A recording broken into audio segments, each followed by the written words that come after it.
Welcome back, it's Ryzen, and today I'm going to be bringing you guys a tier list for Tower of God characters. So I was initially going to do like the huge webtoon tier list, but then I realized that there's like actually a lot of characters that I don't even know their name or like anything that they've done. And so I'd rather kind of do that. I think live would be better, so that I'd have people to like, tell me like who they are, so I can look them up and like remember everything they did and whatnot. So I'm going to start off with an anime only tier list to kind of just ease my way into it, because this character roster is absolutely massive. Like the webtoon one is like 10 times its length, and I just can't be asked to do that. But for this video, we're just gonna be focusing on the anime only. So yeah, with all that out of the way, let's get right into it. So the first character we have right here is Hwa Ryun, or also known as Ghost. I've talked about him quite a bit on the channel, actually, like at least relative to his screen time, and I think he's super good. Even in just the anime, if we're not even talking about the webtoon, the way that he's built up, right? Like we see him do this this insane spear throw that not even Rack is built up to be like this insane prodigy, like super high level character, and then we have this guy just completely showing him out. And I think it was really good, and it definitely does tease the potential for this character returning. And I think in general there's a good amount of hype built around him, and it's done pretty well. Speaking of hype being built around a character, we have Anak. I really like Anak in season 1. I think season 1 is Anak at her best. She's one of the few characters who actually gets a backstory, which is really interesting, because in Tower of God there aren't really a lot of backstories for the characters. I think one of the main points of interest of Tower of God is that you don't really know where these characters come from and who they are until much later, and you're kind of like supposed to be questioning their backstory throughout the entirety of the series. But Anak is not like that. She's kind of the opposite, where right from the beginning we see the extent of her power, we see her backstory, and we see a lot of these other things, and I think it's really unique. And I think that they kind of dropped the ball on her like later on in the series, but at least for the anime, I think her presence as an antagonist was very good. I think she was pretty interesting. So I'm going to put her at super good, above Ghost, if it'll let me. Yeah, all right. Next we have Mr. Neon Bag. What? Who's Mr. Neon Bag? The heck? I'm gonna say he's trash just because I think he was the guy who he told Khun about that one game. He was like warning him, like, oh, like he was pretty much just telling him how that one game worked, where you had to like select a door. And there was like a little nice mystery, like psychological effect with his character. But like, can I really put him in has potential tier? No. He's pretty trash. Like, come on, his name is Mr. Neon Bag, let's be real. Bomb. I think this is going to be a hot take.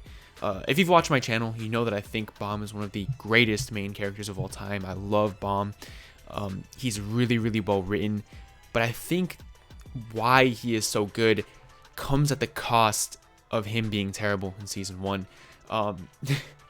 Season 1 is where the SIU is pretty much like, okay, I'm going to sacrifice making Bomb good now in order to like build him up later. You're supposed to look back on Bomb in season 1 and realize how void he is of personality and emotion, right? And then you see the only thing that you really care about is like, wow, he's pretty brave for jumping into that one fish's mouth, and wow, he really loves Rachel. But other than that, that's it. Like, there's no real unique qualities. There's nothing really interesting. I think he was rather boring, and I don't know. I just was never really drawn to his character in season 1. So I'm going to actually put him in average. Even though he is the main character, I'm going to put him in average, man. Yeah, I know that's a hot take, but, Blarquisius. Bruh, I don't even know who that is. Kaka, I don't know who that is. Chugga Choo Choo, nah, bro, I'm good. I don't even know who you are. Dede Concho, I have no clue who that is. Alright. And Dorsey. I thought the way that she contrasted Anak was pretty cool. And I think the way that she was looking at Bomb as sort of like this anomaly, I think she did good for Bomb's character, but she herself wasn't really too interesting. So the way she was introduced with Ghost and Rachel being a part of that group, and then we find out she's a princess of Jahad, and then we find out, her relationship with Anak, I'd say it's actually one of the very high points of the series. I'm going to put her in super good.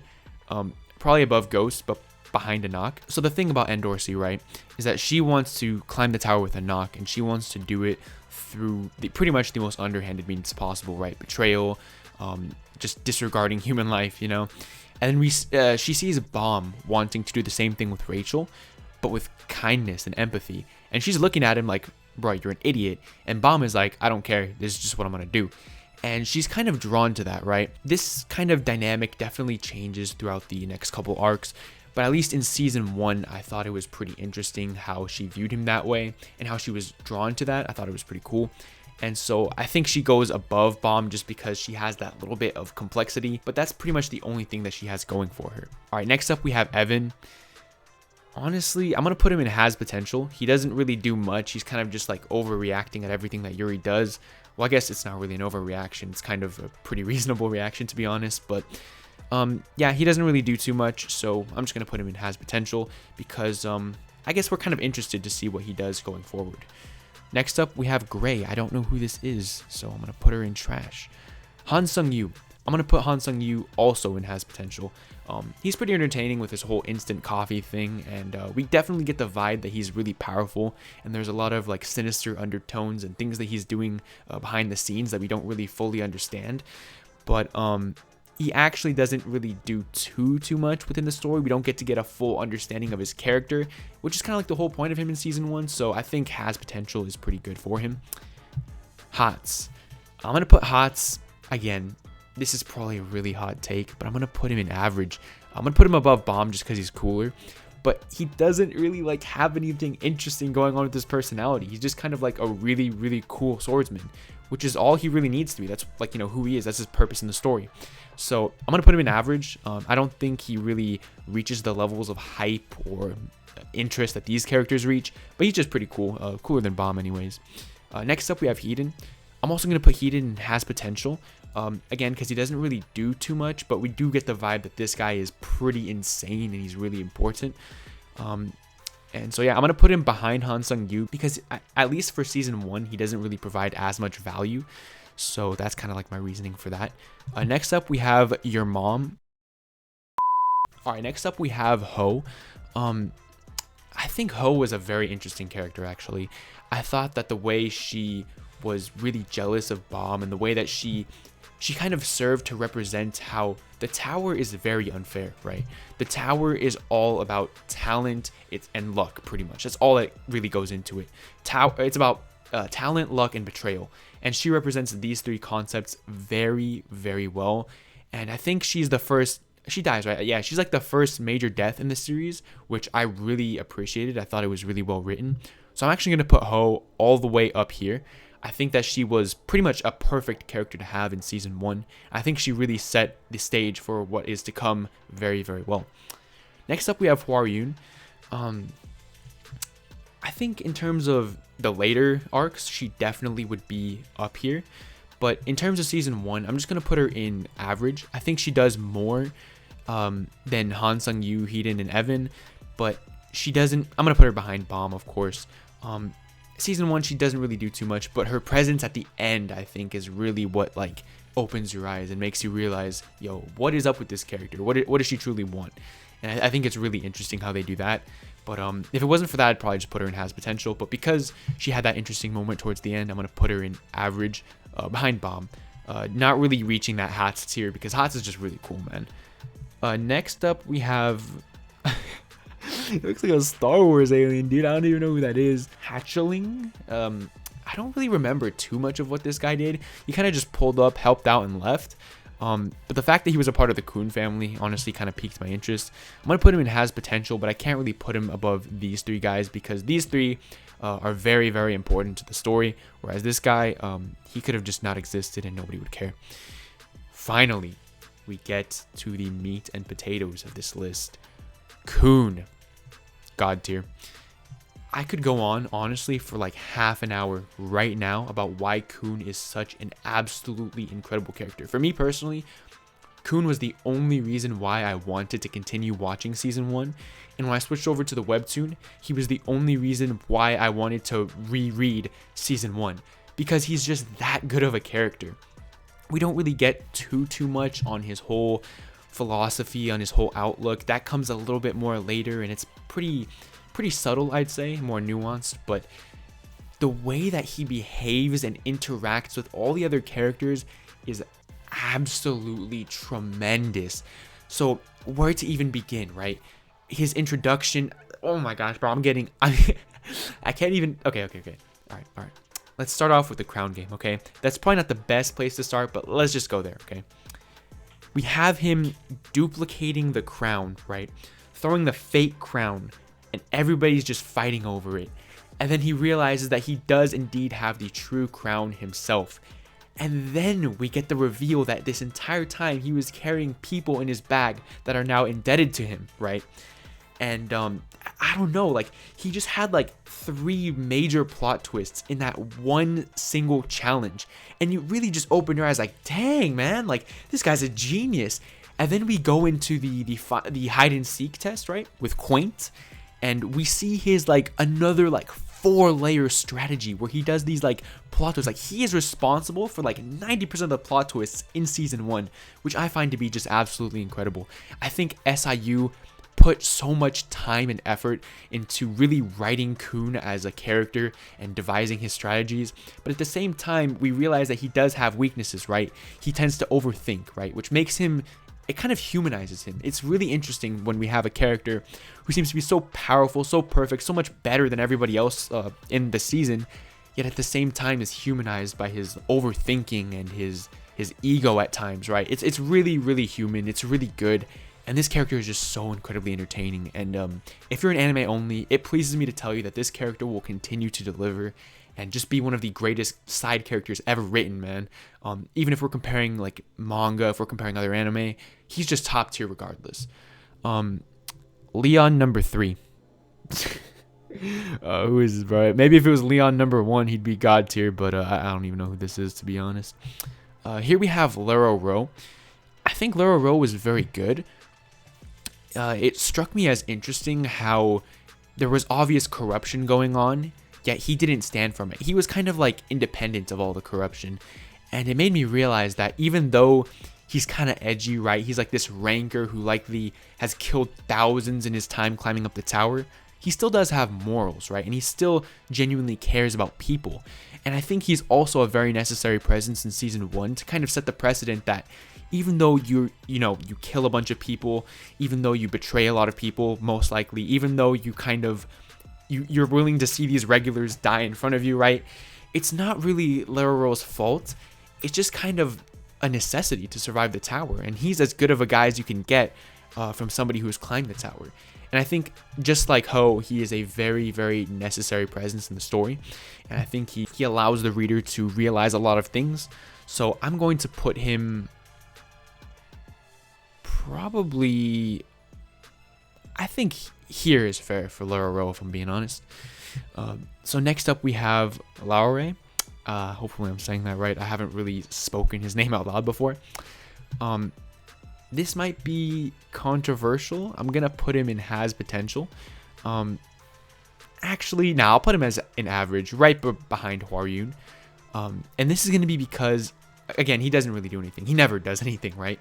But in the back of our minds as readers or watchers, we're always wondering, when is he going to do something? And I think there's value in that. Characters like that, to where you know they're going to pop off and go crazy, but you have no idea when. It does generate hype in the back of your mind, which is obviously good. It makes the story more engaging. And the few things that we do see from him, we see that he's willing to backstab his own team with Khun in order to get Bomb, to elevate Bomb. We see that he sees potential in Bomb and he's willing to help out Bomb. So it does make you question like why exactly he cares about Bomb, what his intentions are in terms of that. And I think there again is value in that. So I'm going to put him in average. He doesn't blow my mind, but at the same time, I think I wouldn't put him in the tier with these characters, because these characters are kind of like, you get the implication that, yeah, these guys are like late game. We're not supposed to know anything really about them right now. But him, he seems like, okay, he's not like a late game type of thing. He's more like the type of thing where, throughout the story, we're going to be fed hints about him and his motives. I think that's the vibe it sets. Does it deliver on that? No, unfortunately. But you know, that's a whole nother video. I intend on making a video talking about season 1, going through all of these characters. You know, maybe not these guys, probably not Mr. Neon Bag, but going through these characters and talking about if they delivered on pretty much what we expected of them in season 1. But for now, we're gonna talk about Miss Ice Strawberry. I've heard this character mentioned, but unfortunately, I don't remember anything she does, so I'm gonna put her in trash. Okay. I just want to emphasize this point a little bit. Just because I put a character in trash doesn't mean that they're like actually garbage. It just means that they're a side character. You know, very, very much in the side. You know, kind of like a background filler type of character. These types of characters are necessary. You know, we can't have everybody be super interesting and well developed. And so, you know, I don't really like, for example, Mr. Neon Bag. He served his purpose, right? I'm not hating on him, but again, I can't really put him Mr. Neon Bag and Hansung U tier, you know what I'm saying? That just wouldn't make any sense. The next character we have is Paracule. Oof. Okay, I feel like there's either two places you could put him, dude. Either he's God tier or he's trash, and I'm just gonna put him in God tier, man. The whole memes of like Revolution, it's kind of funny, dude, if I'm being honest. It gets old quick, but you know, it's pretty entertaining, to be honest. I don't think there's a single character who's like spawned as much just pure raw hilariousness as Paracule. Later on, it does get a little bit obnoxious, you know. If you know, you know. But in season 1 at least, dude's hilarious. They call him Pickle. It's funny. You can't really go wrong with Paracule. Up next we have Quaint, and I think Quaint, I think he counters Lero Ro very well, right? Lero Ro is he's very self-aware. He understands his surroundings, whereas Quaint, I think, is just oblivious. He doesn't really care. And I think he serves to show that anybody really has the potential to become a ranker. Because Lero Ro, we look at him, we're like, yeah, this dude is pretty, you know, he knows his stuff, right? But then Quaint, his personality is awful. Dude's a complete idiot, right? But it doesn't matter how idiotic he is. It doesn't matter how arrogant he is, how much of a lack of self-awareness that he has. He has that raw strength. He's gifted, right, genetically. And so because of that, he's able to become a ranker. So it kind of goes to show, it counters Ho as well, right? Because Ho is somebody who's smart. She's capable of understanding things. She's very self-aware, right? But she will never become a ranker because she's so weak. And, you know, Quaint's the opposite. And I think it plays well with Lero Ro, with the themes that season 1 establishes. So I'm going to put him right behind Lero Ro. Next up, we have Rachel. Now, again, I'm going to get hate for this. I'm an avid Rachel defender. Okay, I'm not pro Rachel in terms of like her behavior, right? I'm pro Rachel in terms of her character writing. Rachel is a beautifully written character. She is responsible for what I believe to be the biggest plot twist in the series. Her mentality, the way she views Bomb and treats Bomb is very interesting. And she has always, ever since episode 1 of the webtoon or anime, up until this current chapter right now, we don't know her ideology. We don't know her ideology. We don't know what she's thinking. We don't know what she's planning. And to write a character like that, to where we truly care about what they're doing, while at the same time we hate them and despise them as a character, but we want to know so much more about them. We want to see them more on screen. You know, I don't know how to describe it.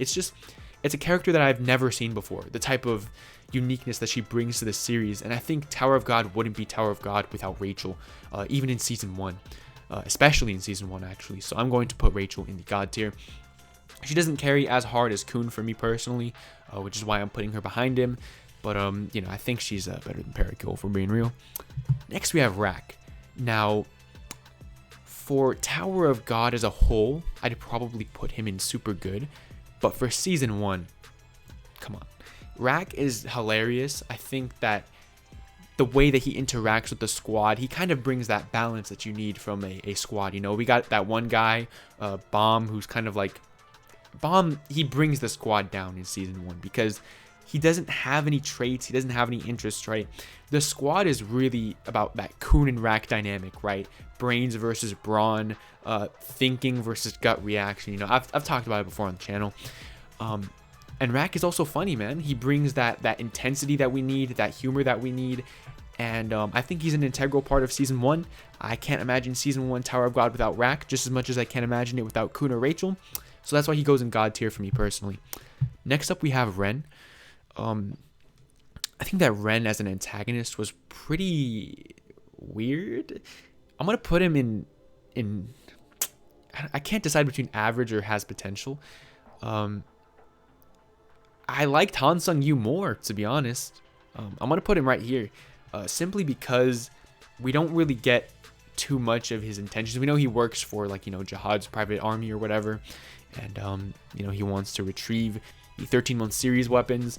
But that's really about it. We don't really get much of Ren himself. We know that he's kind of like a weirdo. He's kind of disgusting.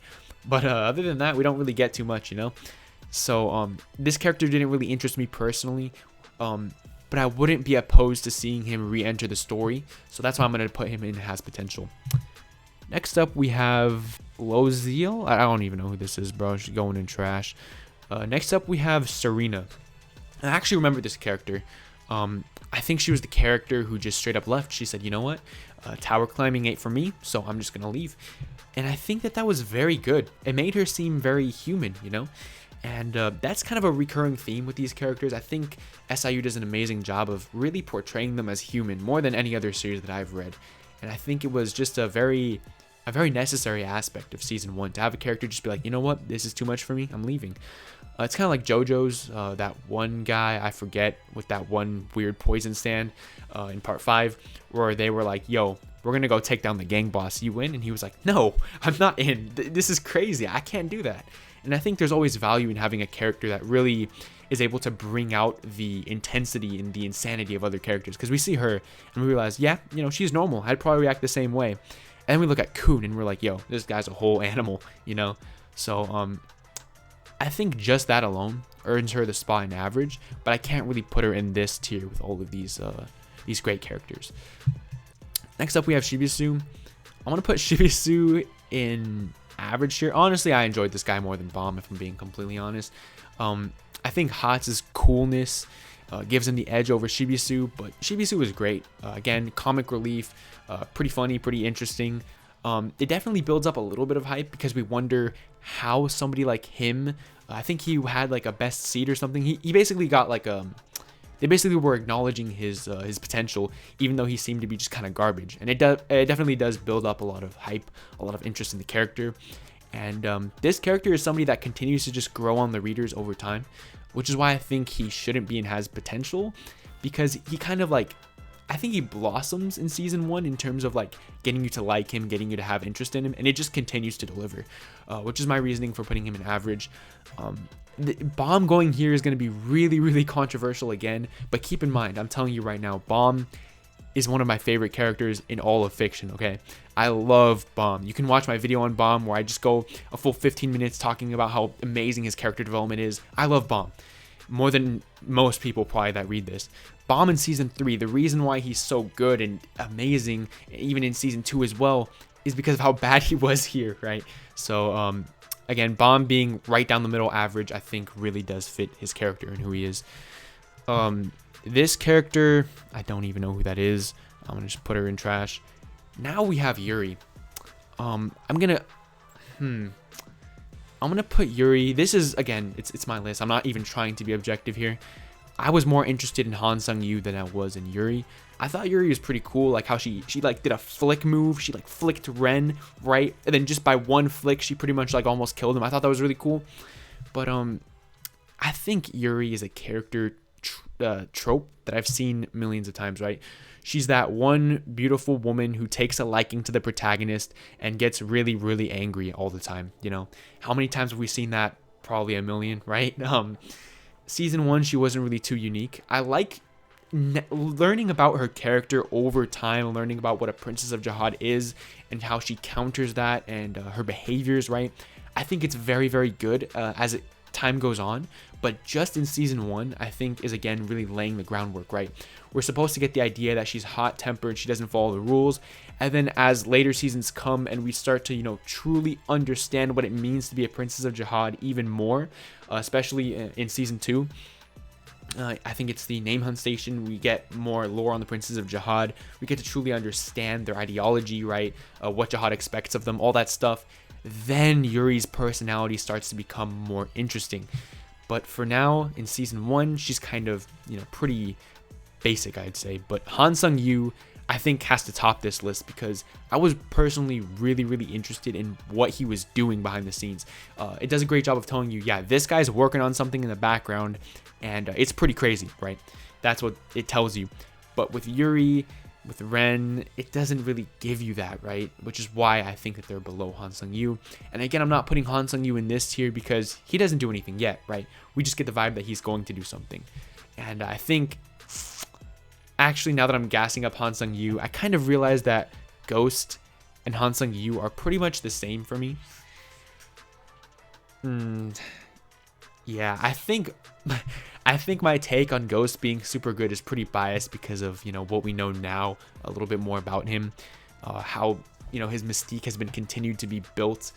I think I'm gonna have to lower Ghost here and put Han Sung-yu here, and I think I'm gonna put Serena behind both of them, and I think I'm gonna put Laro behind both of them as well. Laro, however you say his name. I think this is more accurate, to be honest. Yeah, I think this is a better list. So this is my final list.